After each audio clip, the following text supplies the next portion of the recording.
Boroha Buragohai 48.2%. 13,000 1,31,000 total votes 1,31,420 vote লাভ কৰিছিলে বৰষা বুঢ়াগোহাঁই দীপামণি বৰাই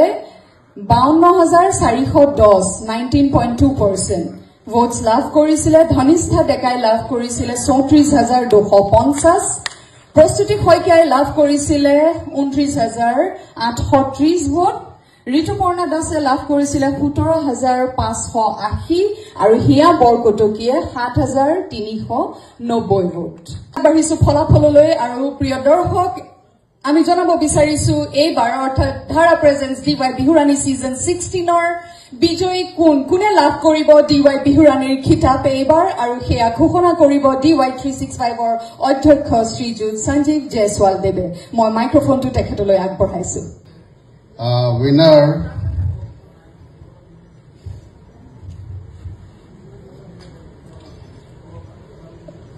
voting percentage and judges are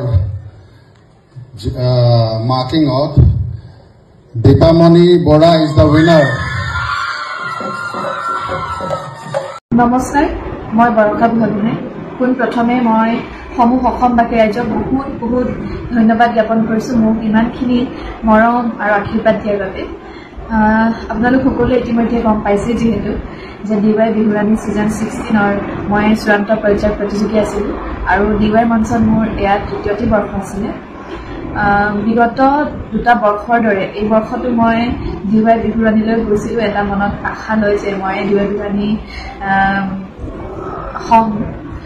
আৰু সৰুৰে পৰা বহুত সপোন আছিলে ডিৱাই বিহুৰাণী হোৱা যেতিয়াৰ পৰা ডিৱাই বিহুৰাণী চাই আহিছোঁ তেতিয়াৰ পৰাই মোৰ সপোন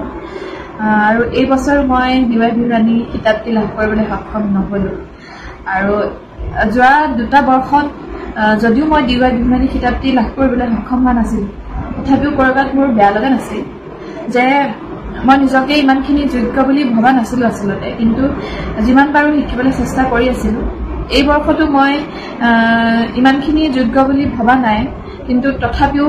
মই যোৱাটো বৰ্ষত ৰাইজে মোক বহুত মৰম দিছে কিন্তু এই বৰ্ষত মই নিজে কল্পনা কৰিব নোৱাৰাকৈ মই নিজে ভবা নাই যে মই ইমানখিনি ৰাইজৰ সঁহাৰি পাম তো তাৰ পিছতো ইমানখিনি ৰাইজৰ সঁহাৰি পোৱাৰ পিছতো যে মই ডিৱাই বিহুৰাণী কিতাপটি লাভ কৰিবলৈ সক্ষম নহ'লোঁ তাৰ কাৰণে অলপ বেয়া লাগিছে আচলতে যোৱাকালি ডিৱাই বিহুৰাণী যেতিয়া ফলাফল ঘোষণা কৰা হৈছিলে মঞ্চত যেতিয়া আছিলোঁ তেতিয়ালৈকে ইমানখিনি অনুভৱ হোৱা নাছিল যেতিয়া মঞ্চখনৰ পৰা তললৈ নামি আহিলোঁ যেতিয়া মোৰ শুভাকাংক্ষীসকলে মোৰ ফলাফল কি হ'ব সেয়া শুনিবলৈ অধিক আগ্ৰহেৰে বাট চাই আছিল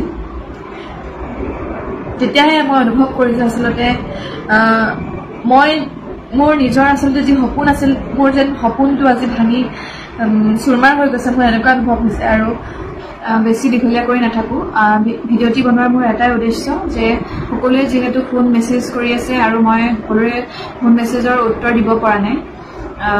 সকলোৰে প্ৰশ্ন ৰাইজৰ প্ৰশ্ন মোৰো প্ৰশ্ন যে ইমানখিনি ৰাইজৰ সহায় পোৱাৰ পিছতো মই কিয় ডিৱাই বিহুৰাণী কিতাপটি লাভ কৰিবলৈ সক্ষম নহ'লোঁ যদি বিচাৰকৰ সিদ্ধান্ত চূড়ান্ত সিদ্ধান্ত আছিল তেনেহ'লে ৰাইজৰ মাজলৈ ভোটদানৰ জৰিয়তে কিয় বিচাৰ কৰিবলৈ এৰি দিয়া হৈছিল যোৱা বৰ্ষতো দেখি আহিছোঁ যে ভোটদানৰ জৰিয়তে যিগৰাকীয়ে বেছি ভোট পায় তেওঁই বিজয়ী হিচাপে ঘোষণা কৰা হয় আৰু এই বৰ্ষত মই সৰ্বোচ্চ ভোট পোৱাৰ পিছতো মই কিয় এই কিতাপটিৰ পৰা বঞ্চিত হ'লোঁ বা মোৰ কিবা ভুল হৈছিল নেকি নচাত সেইখিনি বিষয়েও মই অৱগত নহয় মোৰ ক'ত ভুল হ'ল আচলতে সেইখিনি বিষয়েও মই অৱগত নহয় গতিকে ইয়াৰ উত্তৰ মোৰ লগত নাই কিয় মই লাভ কৰিবলৈ সক্ষম নহ'লোঁ কিতাপটি এতিয়া মই ৰাইজৰ মাজলৈকে এৰি দিছোঁ আৰু পুনৰবাৰ সমূহ অসমবাসী ৰাইজক পুনৰবাৰ বহুত ধন্যবাদ জনাইছোঁ মোৰ ইমানখিনি মৰম আশীৰ্বাদ আৰু সাহস দিয়াৰ বাবে আৰু অনাগত দিনত আপোনালোকে মোৰ সাহস গতিকে আপোনালোকৰ আশীৰ্বাদ মোৰ লগত এনেদৰে সদায় মই কামনা কৰিছোঁ ইতিমধ্যে বৰ্ষাৰ মুখেৰে আপোনালোকে সকলোখিনি কথা গম পাইছে এগৰাকী শ্ৰেষ্ঠ নাচনী হৈছে বৰ্ষা গোটেই অসমবাসীক দেখাই দিছে তেওঁৰ প্ৰতিভা এতিয়া DY বিহুৰাণী এটা নাটকীয় শ্ব' হৈ পৰিছে কেৱল নিজৰ লাভৰ কথা চলে আৰু যোগ্যজনেও নোপোৱা হৈ ৰৈ যায় বৰ্ষা নাচ সমগ্ৰ ৰাইজে চাইছে আৰু লগতে গম পাইছে যোগ্য কোন হয় সৰ্বোচ্চ ভোট লাভ কৰাৰ পাছতো যেতিয়া বিহুৰাণী খিতাপ লাভ নকৰিলে এইবাৰ বৰ্ষাই বহুত ভাল নাচিছিল সঁচাকে আচৰিত লাগিছে কেৱল DY বিহুৰাণীতে নহয় বেলেগ বিহুতলিটো মানে বেষ্ট পাৰফৰ্ম কৰিছে তেওঁ কিন্তু বিহুৰাণী DY বিহুৰাণী খিতাপ অৰ্জন নকৰিলে সকলোৱে আশা কৰিছিলে বৰ্ষাই বিহুৰাণী হ'ব বুলি আসলে তেনেকৈ জিকাবোৰক জিকা বুলি নকয় তেনেকৈ জিকি সন্মান লোৱাতকৈ নলোৱাই ভাল পইচা দি সন্মান কিনা বেচা কৰা হৈছে ইয়াত টপিক কোনে পাইছে সেইটো ডাঙৰ কথা নহয় আসলতে কিন্তু তুমি বৰ্ষাই ৰাইজৰ মন জয় কৰিছে বৰ্ষালৈ বহুত মৰম আৰু শুভেচ্ছা থাকিল আমাৰ বিহুখন বিহু হৈ থকা নাই আসলতে কি কম হেবোৰ বিষয়ে সকলো পইচাৰ লেনদেন আজিকালি অকল যেন বিচাৰকক কেজনেহে বিহু জানে বেলেগ বেলেগ ৰাইজে নাজানে তেনেকুৱা হৈ পৰিছে আপোনালোকে যিমান পাৰে ভিডিওটো শ্বেয়াৰ কৰিব যদিহে ভাল লাগিলে লাইক এটা কৰি দিব আৰু কমেন্ট কৰিবলৈ নাপাহৰিব ভিডিওটো সম্পূৰ্ণ চোৱাৰ বাবে সকলোলৈ বহুত বহুত বেছি ধন্যবাদ থাকিল